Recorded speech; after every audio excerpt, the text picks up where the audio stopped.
தங்க நகை கடன் குறித்து ஒவ்வொரு மாசமும் ஒவ்வொரு அதிர்ச்சி தகவலை இந்திய ரிசர்வ் வங்கி வெளியிட்டுட்டே இருக்காங்க. கடந்த மாதம் அவங்க வெளியிட்டிருந்த தகவல்ல அடமானத்துல இருக்கக்கூடிய தங்கத்தை முழுமையா மீட்டதுக்கு அப்புறமா தான் மீண்டும் அந்த நகைகளை அடமானத்துல வைக்க முடியும் அப்படிங்கறத சொல்லியிருந்தாங்க. அதாவது தங்க நகைகளை மீட்காம அப்படியே அந்த காலத்தை நீடிக்க முடியாது அப்படிங்கிற தகவலை போன மாதம் ரிசர்வ் வங்கி சொல்லியிருந்தாங்க. மீண்டும் இப்ப தங்க நகை கடன் சம்பந்தமா ஒரு 9 புதிய விதிமுறைகளை இந்திய ரிசர்வ் வங்கி சொல்லியிருக்காங்க.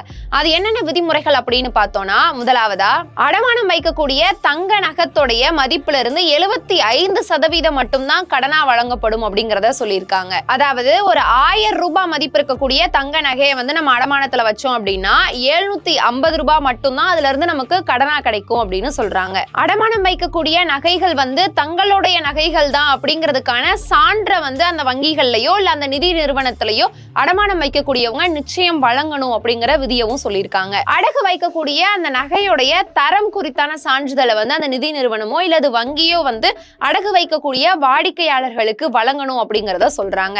அந்த சான்றிதழ்ல கடன் கொடுக்கறவங்க கடன் வாங்குறவங்க அவங்க 2 பேருடைய கையெழுத்தும் குறிப்பா இருக்கணுங்கிறத சொல்லியிருக்காங்க. நான்காவதா இந்திய ரிசர்வ் வங்கி குறிப்பிட்டு இருக்கக்கூடிய நகையுடைய அந்த வகைகளுக்கு மட்டும் தான் கடன் கொடுக்கணும் அப்படிங்கறத சொல்லியிருக்காங்க. 5வது விதிமுறை என்ன அப்படின்னா, இதுக்கப்புறம் வெள்ளி நகைகளுக்குமே கடன் வழங்கப்படும் அப்படிங்கறத தெரிவிச்சிருக்காங்க. அடுத்தபடியா என்ன சொல்லிருக்காங்கன்னு பார்த்தோம் அப்படின்னா, ஒரு தனி நபர் 1 கிலோ தங்கம் மட்டும் தான் அடமானத்துல வைக்க முடியுங்கிறத சொல்லியிருக்காங்க. 7வது விதிமுறை என்ன அப்படின்னா, அடமானமா பெறப்படக்கூடிய அந்த தங்க நகை 22 கேரட் அடிப்படையில தான் அதுக்கான கடன் வழங்கப்படும் அப்படின்னு சொல்லியிருக்காங்க.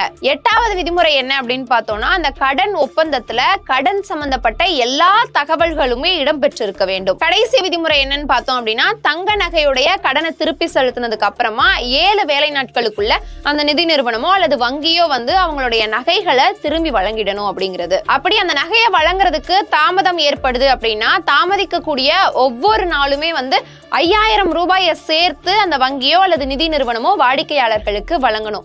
இந்த 9 விதிமுறைகளை தான் இந்திய ரிசர்வ் வங்கி புதிதா தங்க நகை கடனுக்காக அறிவிச்சிருக்காங்க.